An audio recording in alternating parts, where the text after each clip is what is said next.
Hello, everybody. Good afternoon. Olá a todos, boa tarde.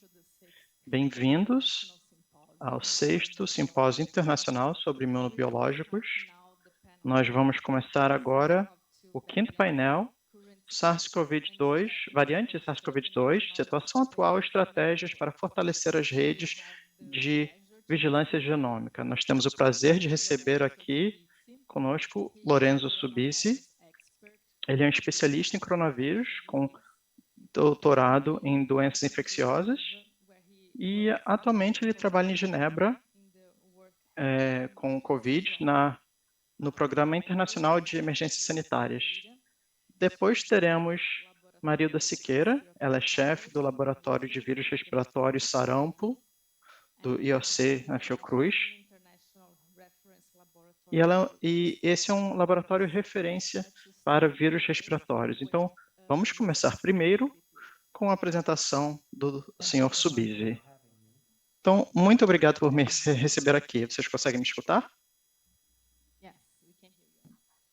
Okay, perfect. So display setting. Okay. So I'm gonna give you a brief. Então, eu vou dar uma visão geral para vocês sobre a utilização de sequenciamento para entender a transmissão viral e a evolução do vírus. Então, eu falo em nome de uma equipe enorme, uma equipe de rastreamento do vírus na OMS, é uma equipe que tem rastreado o vírus de Covid desde o começo da pandemia. Então, aqui uma visão geral do grupo de aconselhamento de Covid-19 da OMS. E esse é um mecanismo que é forte, multidisciplinar, composto por especialistas externos para a tomada de decisão baseada em evidências. Então, temos 3 grupos principais nesses grupos. O primeiro trabalha a montante, que é o grupo de aconselhamento técnico sobre a evolução do vírus. Então, eles dizem quais vírus precisam de mais atenção ou mais investigação. Então, estamos falando das variantes de atenção e eles utilizam o alfabeto grego para dar nome às variantes. Depois temos o grupo que trabalha com composição de vacinas. Então, eles também trabalham com evolução viral, eles examinam as variantes de atenção e tentam entender se há um impacto nas vacinas atuais e se há uma necessidade de mudar a composição das vacinas. E aí temos o grupo SAGE, que é um grupo de aconselhamento sobre política de vacina e vacinas de programação, programas de vacinação. Então, eu vou focar no primeiro grupo que trabalha com a evolução viral, porque são eles que olham para os dados de sequenciamento. E o processo de designação na OMS começa com a identificação de sinais. Isso é feito com base de vigilância baseada em eventos, notificação de Estados-membros, compartilhamento de informação entre especialistas, assim como estudo de tendências inesperadas e análise de dados que estão disponíveis ao redor do mundo em relação ao Covid-19. E aí é um passo onde é feita uma coleta rápida de inteligência, e fazemos uma avaliação depois disso, onde examinamos a evidência e fazemos uma comparação com as variantes de interesse e as variantes de atenção. Então, as variantes de atenção representam o nível mais alto de ameaça. E é claro que o nosso foco principal é o risco à saúde pública global. Então, por exemplo, se há uma autoridade nacional, talvez eles façam designação de outros vírus para essa categoria de variante de atenção. Então, em consulta com a TAG, nós examinamos esses sinais e determinamos se eles atendem à definição de variante de interação ou de monitoramento, ou se são sinais que necessitam de mais de alguma ação. Agora, a questão principal é que quando os grupos de aconselhamento técnico, o grupo de aconselhamento técnico faz uma lista dessas variantes de atenção, que são variantes que têm características emergentes, que representam uma ameaça e que elevam o nível de atenção. São variantes que necessitam de alguma ação. E aí nós alertamos aos profissionais. Então, hoje nós temos 67 sinais. E uma das coisas que eu mencionei foi que nós temos duas subcategorias. Temos duas subcategorias de variantes de atenção circulando atualmente. E a circulação dessas variantes pode terminar em algum ponto, porque essas variantes são substituídas por alguma outra variante, mas isso não significa que essas variantes não possam voltar. Então, isso é algo que precisa ser destacado, considerando as lacunas que nós temos em termos do sequenciamento, principalmente no que diz respeito à distribuição geográfica das sequências. Então, aqui temos o surgimento aqui temos o histórico do surgimento das variantes de atenção.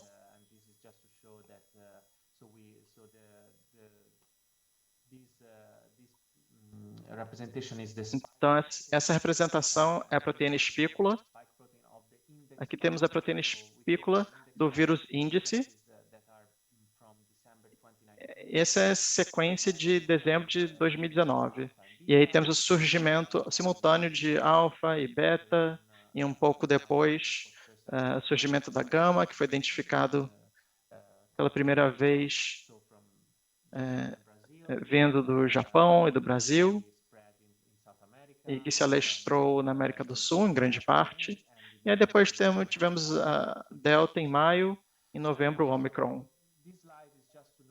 Esse slide aqui é para mostrar que os dados de sequenciamento nos permitiram rastrear o vírus bem de perto, e nós vimos uma evolução convergente em direção a dois sítios específicos, principalmente em relação à proteína espícula. E na proteína espícula nós examinamos 3 locais. O mais importante é o domínio de ligação ao receptor, que é onde o anticorpo neutralizante se liga. Então, essa é a parte que interage com o receptor humano.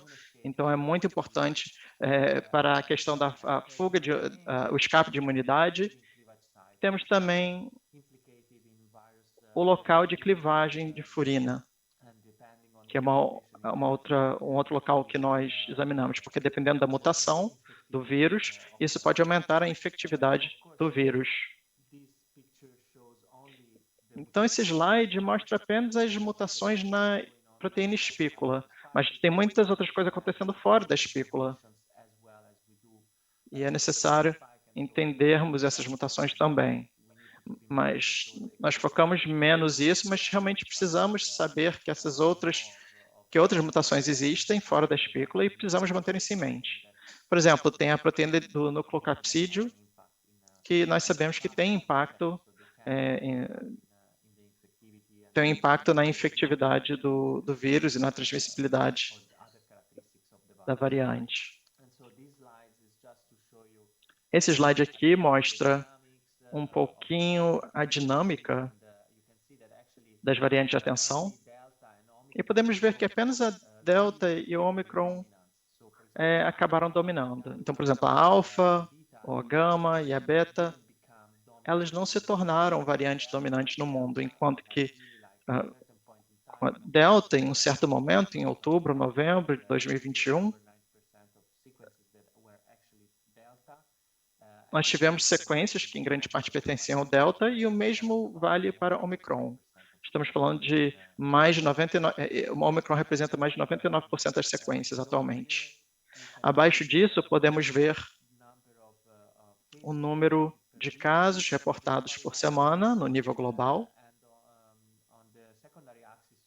E nesse outro eixo vemos a proporção de sequências submetidas para o sequenciamento. Isso significa que em janeiro de 2022, nós tivemos mais ou menos 5% de casos reportados que realmente foram sequenciados. Então, esse foi o número mais alto que nós obtivemos. Isso aconteceu depois da designação do Omicron como variante de atenção. Mas podemos ver que há uma queda dramática. Agora, não devemos deduzir nada sobre as últimas semanas a partir desse gráfico, porque ainda há outras informações. Então, não devemos interpretar os dados das últimas semanas, mas isso pode ser um problema, porque isso significa que há menos interesse em examinar as sequências. Mas é necessário ter uma vigilância constante, principalmente nesses períodos interondas, onde podemos ter uma nova variante surgindo. Então, quando a variante surge, chega a um pico, nós já vimos no passado que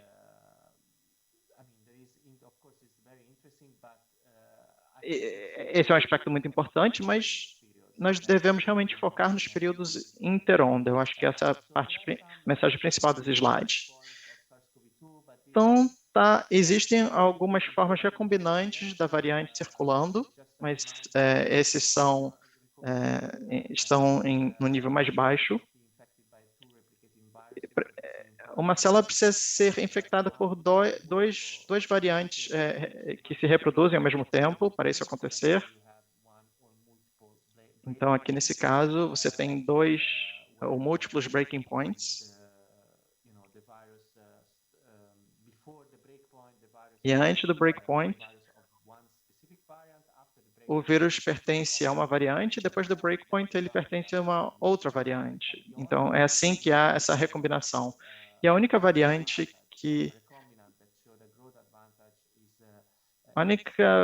recombinante que mostrou uma vantagem foi a XE, a XE, que teve uma vantagem de crescimento em relação ao BA2 no Reino Unido, mas esse padrão não foi observado em outros países. E o vírus não está se espalhando muito. Então, essa vantagem de crescimento foi em relação ao BA2, que era a variante dominante.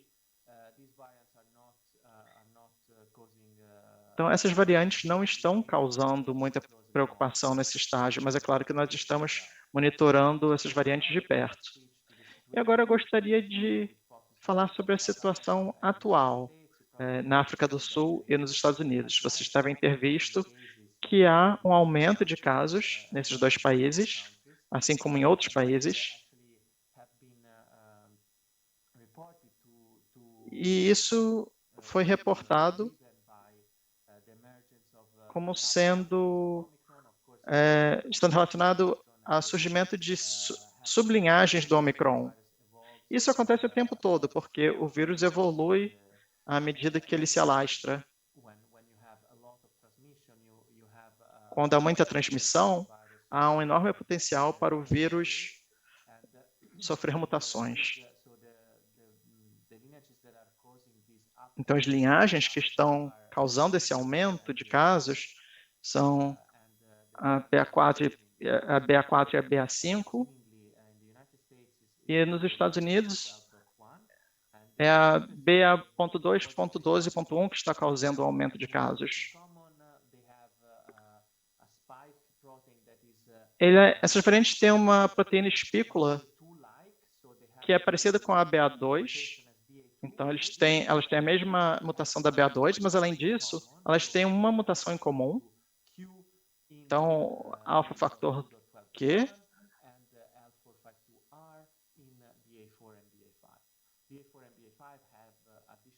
A BA4 e 5 têm outras mutações, como, por exemplo, a F486V, que faz com que a variante consiga escapar do sistema imunológico. E aqui vocês podem ver o padrão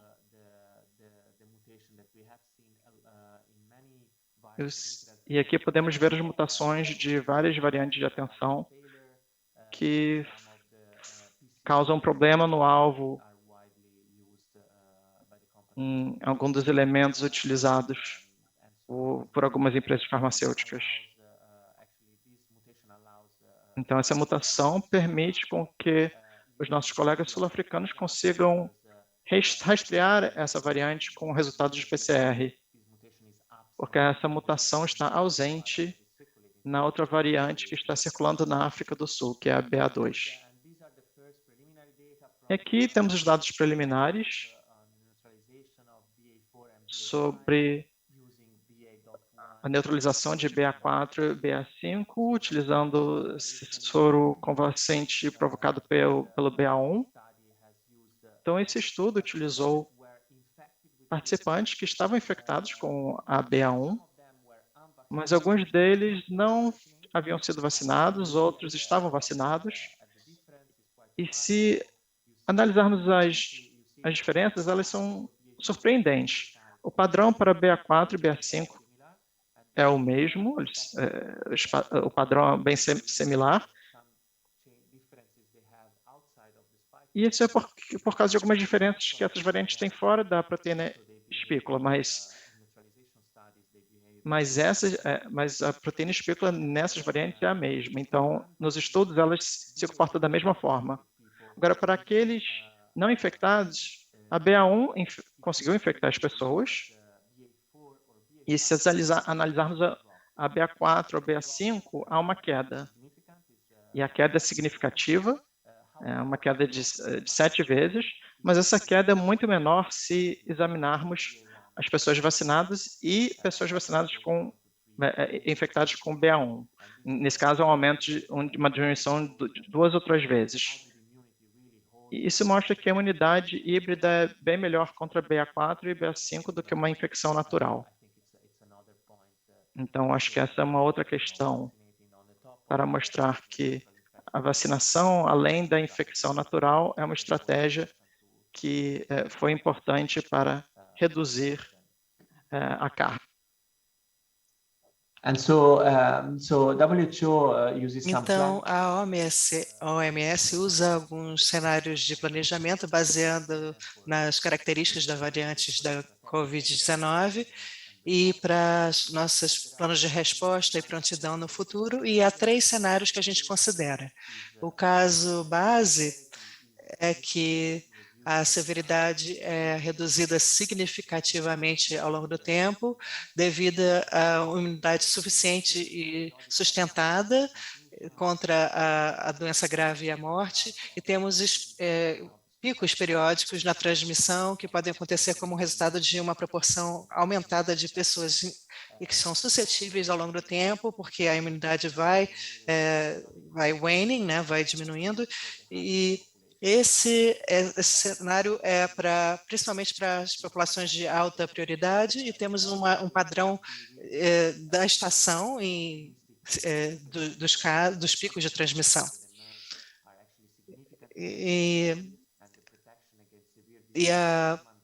No melhor caso, as variantes futuras que emergem são menos severas e protegem contra a doença grave e é mantida sem necessidade de uma dose extra adicional com alterações significativas. É um cenário otimista, não há evidências para nós que a próxima variante vai ser menos severa ou que o vírus está se adaptando ao hospedeiro humano e que está se tornando menos prejudicial. Isso a gente não consegue dizer.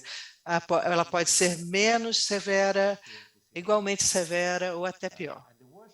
E o pior caso seria uma variante altamente transmissível e mais virulenta que emerge e a vacina se torna menos efetiva. E isso exigiria algumas alternativas às vacinas atuais e mais doses de reforços, mais vacinações dos casos prioritários, etc. Então, em termos de objetivos de inspeção principais, a gente tem que manter em mente que se a gente quiser detectar as variantes cedo, a gente tem que manter a vigilância e manter o sequenciamento, e a gente tem que ter esse sistema de alerta e resposta precoce para diminuir a mortalidade, e também temos que monitorar as tendências de morbidade e mortalidade, e também as capacidades do sistema de saúde, se elas estão muito sobrecarregadas. E nesse estágio da pandemia, a gente tem que realocar ou mudar os recursos para permitir uma abordagem mais estratégica e sustentável para a vigilância da SARS-CoV-2. A gente tem que integrar a vigilância da SARS-CoV-2 com os sistemas que estão estabelecidos, como o de influenza e outros patógenos respiratórios. A gente tem que manter o teste e o sequenciamento em níveis que podem permitir a detecção rápida das variantes. A gente tem que manter isso. A gente tem que monitorar a carga da doença e inspecionar as hospitalizações, as admissões nas UTIs, etc. E também a gente tem que ter um link de dados epidemiológicos, clínicos e de sequenciamento que são importantes para a avaliação das variantes de uma maneira multidisciplinar. E também esse aumento das atenções deveriam ser, da vigilância deveria ser maior, principalmente com as populações animais e para monitorar a evolução do vírus de Covid. Eu peço desculpas por ter passado meu tempo. Muito obrigado, doutor Lourenço, pela sua excelente apresentação. Agora eu gostaria de convidar você, Marilda Siqueira.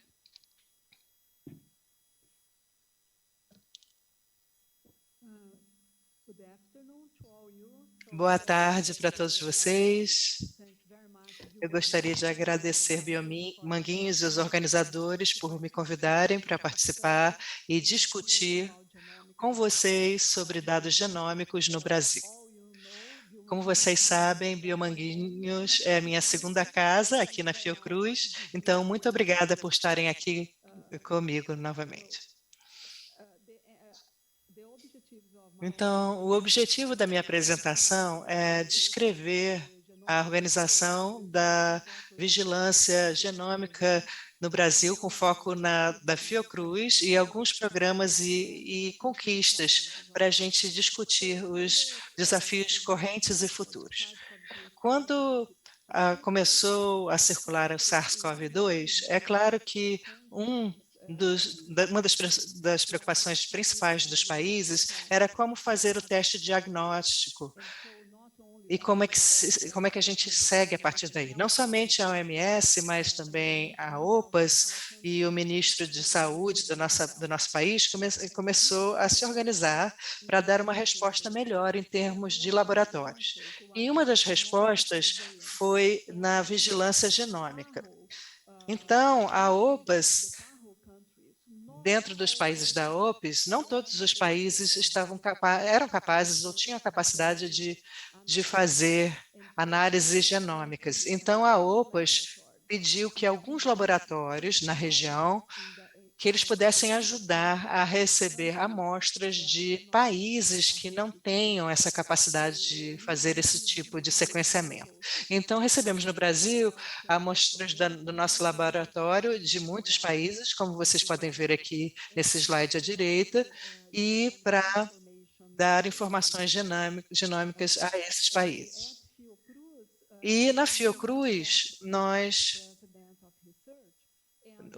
falamos com o presidente de pesquisa adjunto e começamos a organizar todas as unidades da Fiocruz uma rede genômica. Naquela época, nem todas as unidades nos diferentes estados do Brasil tinham a mesma capacidade para análises genômicas, mas o nosso objetivo, nossa meta é, passo a passo, é que quase todas as unidades, ou todas as unidades da Fiocruz pudessem fazer as análises genômicas. E é claro que a gente trabalha muito próximo com o Ministério da Saúde e também com os institutos Evandro Chagas e Adolfo Lutz, e agora a gente está ajudando o Ministério da Saúde para melhorar a sua capacidade genômica nos 27 estados do Brasil, e a partir de junho desse ano a gente vai começar a fazer um treinamento nos 27 estados para aumentar a capacidade genômica no país.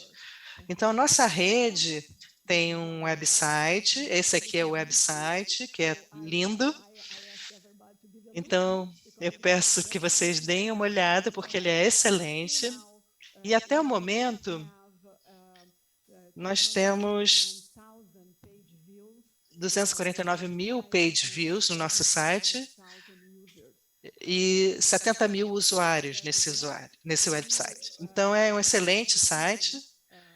A gente tomou uma decisão que a gente precisa dar informações ao público em geral, à população, à mídia, coisas de boa qualidade, que não seja fake news, coisas que as pessoas pudessem confiar em termos do que está acontecendo em termos de genoma. Então, os dados nesse website não são somente os dados da rede de genomas da Fiocruz, mas também os dados que todos os pesquisadores do Brasil, porque temos diferentes grupos de pesquisadores no Brasil. Temos grupos muito importantes que são financiados pelo Ministério da Ciência e Tecnologia, que fazem análises genômicas em diferentes universidades no Brasil. Então, a gente usa dados desse banco de dados, de dados genômicos, e os dados que nós temos, a gente mostra, então, para todos os cientistas o que está disponível. A gente recebeu muita crítica da mídia, de colegas, de todos, que os dados genômicos no Brasil eram muito fracos. No início, era verdade, a gente tinha pouco, mas o motivo é porque não tínhamos financiamento. Se a gente não tem dinheiro, como é que a gente pode fazer alguma coisa? Então, depois do Ministério da Saúde, o Ministério da Ciência e Tecnologia começaram a dar financiamento para a Fiocruz, para universidades diferentes, o número de dados cresceu muito. E isso é uma publicação de abril deste ano, que um grupo de pesquisadores, eles usaram alguns critérios e eles mostraram esse mapa aqui no alto. Eles mostram o mapa da vigilância genômica, se é bom ou não. Podemos ver que o Brasil está considerado uma alta vigilância genômica, e a disponibilidade da genômica é considerada também muito boa no momento. Então, esperamos manter isso ao longo do tempo. Então, no início da pandemia e até o momento, estamos trabalhando em forte colaboração com a Biomanguinhos, que é um parceiro-chave para a nossa rede. E no início,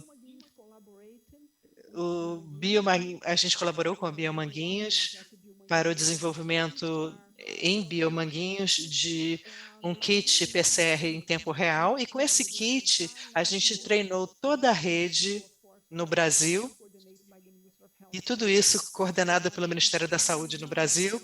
E no início também a gente treinou, nós treinamos diversos países da América do Sul a pedido da OPAS. E a gente desenvolveu uma colaboração com a Biomanguinhos, com o PCR de tempo real, que a gente chama de ensaios de inferência, que fazem a sequência de todo o sequenciamento genômico. Então, a gente pode usar o PCR em tempo real e que pode inferir. Então, pode ser Ômicron ou pode ser Delta. Então, a gente fez isso no último ano, e a OPAS implementou isso em 29 países, e o último foi desenvolvido em janeiro deste ano, em Biomanguinhos, e agora temos a aprovação da Anvisa para esses kits. Então, no começo também, nós desenvolvemos protocolos para plataformas diferentes, para o sequenciamento, para distribuir para todos que pedissem. E também nós desenvolvemos um grupo de bioinformática na nossa rede, um instrumento chamado fluxo de vírus Viral Flow, que analisa o sequenciamento utilizando laptops que não são excelentes, são de pequena escala, etc. Mas treinamos as pessoas para isso agora. Temos um ótimo instrumento para isso, que é bem abrangente para as análises genômicas. Então, o que nós temos em termos de resultados genômicos no nosso país? Aqui nós podemos ver, aqui do lado esquerdo, o que eu disse mais cedo, que no início, até abril do ano passado, a gente tinha pouco sequenciamento no Brasil, mas agora a gente aumentou muito os sequenciamentos e somos capazes de identificar as diferentes linhagens e variantes que estão circulando no Brasil. Então, a gente pode também identificar, quando a gente compara diferentes regiões, diferentes estados no Brasil, por exemplo, o Sudeste e o Norte, a gente pode identificar padrões diferentes de disseminação, circulação, de diferentes variantes no Brasil. Então, aqui, por exemplo, nós podemos ver essas duas figuras. A distribuição de gama no Sudeste e no Norte do Brasil era um pouco diferente. Começou primeiro no Norte do Brasil e teve um grande impacto lá. E também a circulação da Delta, que começou primeiro no Sudeste. Essa é a mesma informação, agora em gráfico, comparando duas regiões no Brasil. E no nosso website a gente pode ter essa informação por estado do Brasil para a circulação do vírus. Então, aqui a gente pode ver que a Delta começou primeiramente no Sudeste do Brasil e começou com grandes números em breve e depois foi para o Nordeste e o Norte do país. E também identificamos nos últimos 2 anos, algumas linhagens dentro de cada variante de atenção. A gente identificou, por exemplo, com a P1, com gama, diversas linhagens dentro da variante gama. Então, conforme o vírus evoluía bastante no país, a gente identificou variantes, linhagens nessa variante gama. E agora com a Omicron, mais uma vez, a gente tem linhagens diferentes circulando no país, não somente a famosa BA2, mas também outras linhagens que somos capazes de identificar. Essa aqui é sobre a BA2 no Brasil. Eu recebi há uns poucos minutos, antes de subir aqui no palco, do Ministério da Saúde. Agora temos um total de 536 casos confirmados da BA2 no país e 104 sendo investigados. Não é a mais prevalente no país, mas precisamos de dados para confirmar, porque quando a gente observa outras instituições, universidades, há algum atraso para incluir os dados aqui. Nós também estamos observando alguns recombinantes. Aqui no Brasil temos esse exemplo. Temos recombinantes entre Delta e Omicron, por exemplo, ou entre as duas Omicrons, BA1 e BA2. Então, há alguns exemplos de como temos diferentes recombinantes, como isso acontece em termos de genoma, que partes do genoma são a recombinação. Então, eles são classificados de acordo com isso.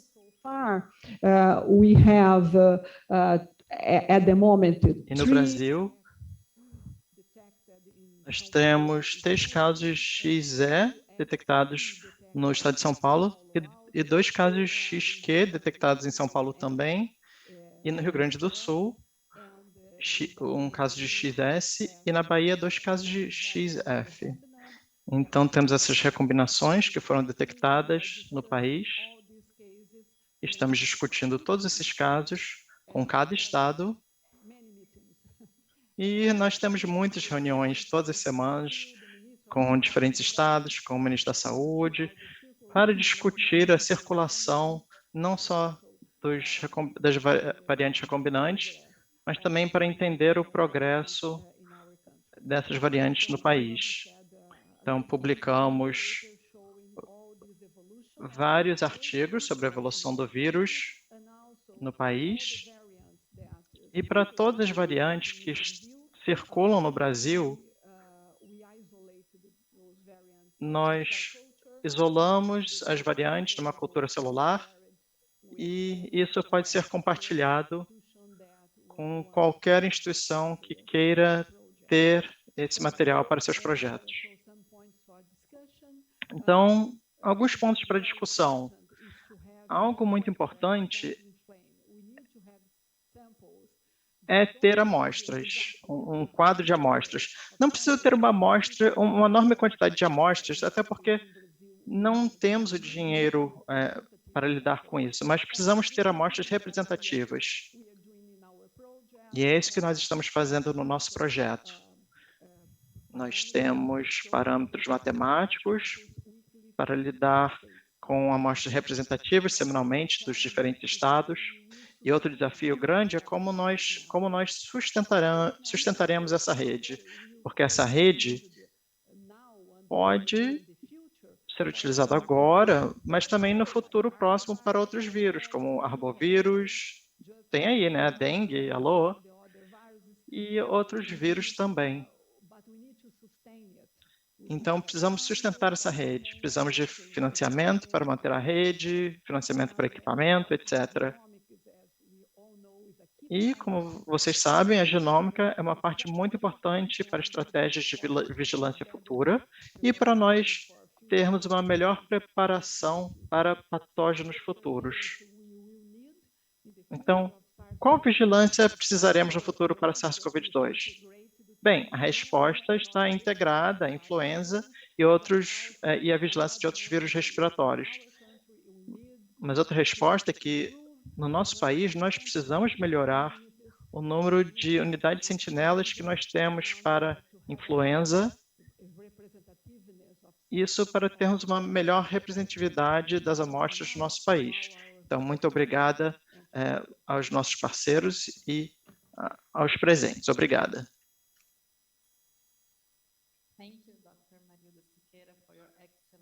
Obrigada, doutora Marilda Siqueira, pela sua excelente apresentação. Agora, eu gostaria de abrir esse painel para perguntas. Vocês podem, para aqueles online, vocês podem enviar a pergunta pelo chat do aplicativo, ou se vocês estiverem presentes, vocês podem pedir um microfone para fazer a pergunta. Eu tenho uma pergunta para você, Marilda. Eu gostaria de saber a sua opinião sobre essa questão de amostragem, né? Você falou que é muito importante essa questão da amostragem. Então, qual a sua opinião sobre os testes PCR que fazem uma triagem para o IOC? Eu acho que eles são muito úteis. Eles foram utilizados em muitos países, em grande escala, então é uma boa estratégia ter esses testes. Agora, depende do país. Se você não puder sequenciar tudo, você pode escolher algumas amostras para confirmar o sequenciamento.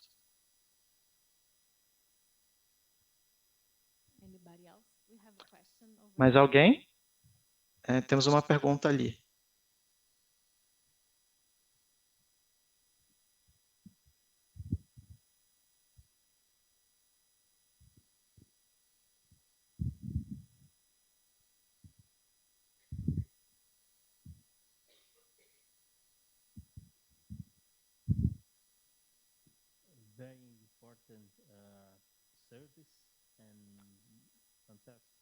É um serviço muito importante que vocês fornecem e foi uma excelente apresentação. Eu só gostaria de saber como é que nós decidimos qual amostra sequenciar. Como é que vocês decidem isso? Bem, nós trabalhamos em proximidade com os estados e desenvolvemos um protocolo. Então, depende da situação epidemiológica que nós temos. Dependendo da situação, nós pedimos amostras de diferentes locais geográficos e todos os PCR positivos dos diferentes estados, todas as amostras que têm um valor CT de até 27, basicamente nós recebemos essas amostras e através de um modelo matemático desenvolvido pela ProCC na Fiocruz, as amostras são escolhidas. Então, essa é para a rota de entrada. Agora, se tivermos... Por exemplo, agora nós temos essas variantes recombinantes em alguns estados. Então, nesse caso, o que nós fazemos é, nós pedimos a variante recombinante de uma determinada cidade, ou de uma determinada região, e aí o laboratório estadual nos manda isso um mês antes e um mês depois. Eles nos mandam todas as amostras para sequenciarmos. Isso porque gostaríamos de ter uma ideia melhor sobre a disseminação das variantes recombinantes ou de novas linhagens. Então, temos estratégias diferentes dependendo do cenário imunológico, do cenário epidemiológico. Temos uma outra pergunta.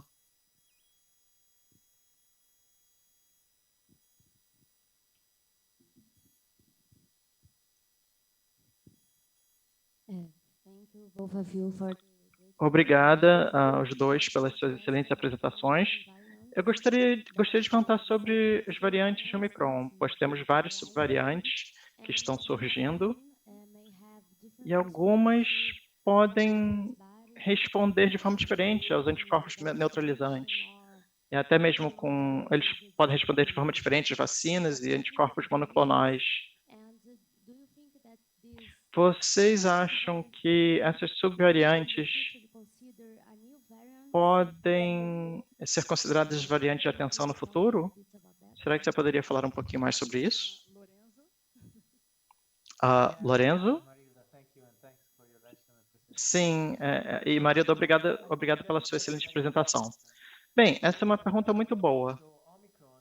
Então, o Omicron a Omicron é uma variante cujas características nós destacamos. Então, nós sabemos que essa é uma variante que tem um escape imunológico.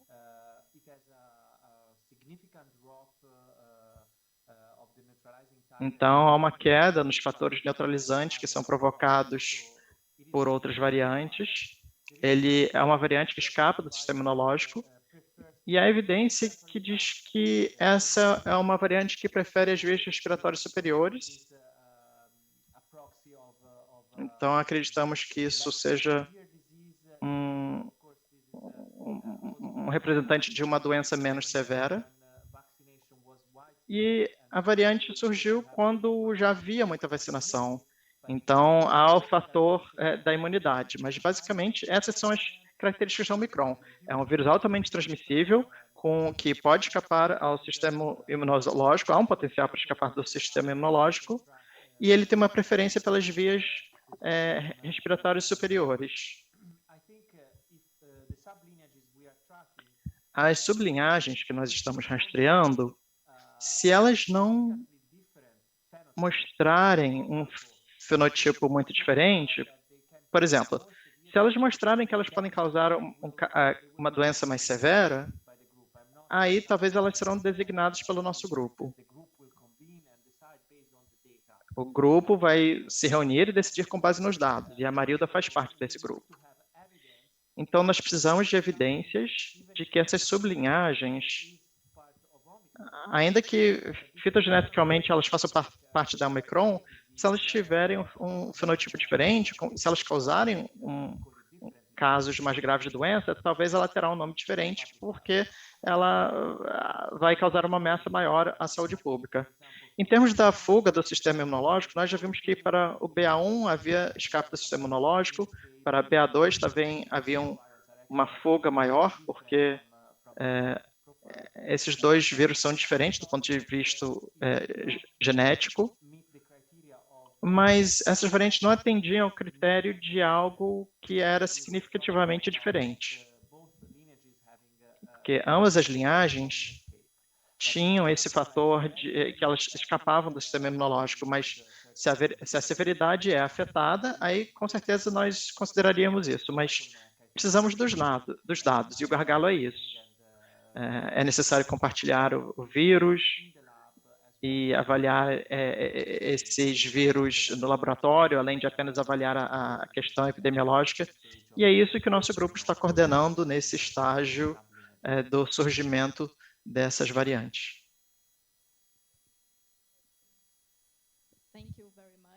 Tá, muito obrigada para ambos os nossos participantes. Infelizmente, o nosso tempo acabou. E agora eu gostaria de convidar todos para a nossa próxima sessão, a apresentação oral número 8, que é a validação da transcrição, o desenvolvimento e validação de técnica de transcrição reversa, seguida de amplificação isotérmica mediada em loop RT-LAMP para detecção rápida de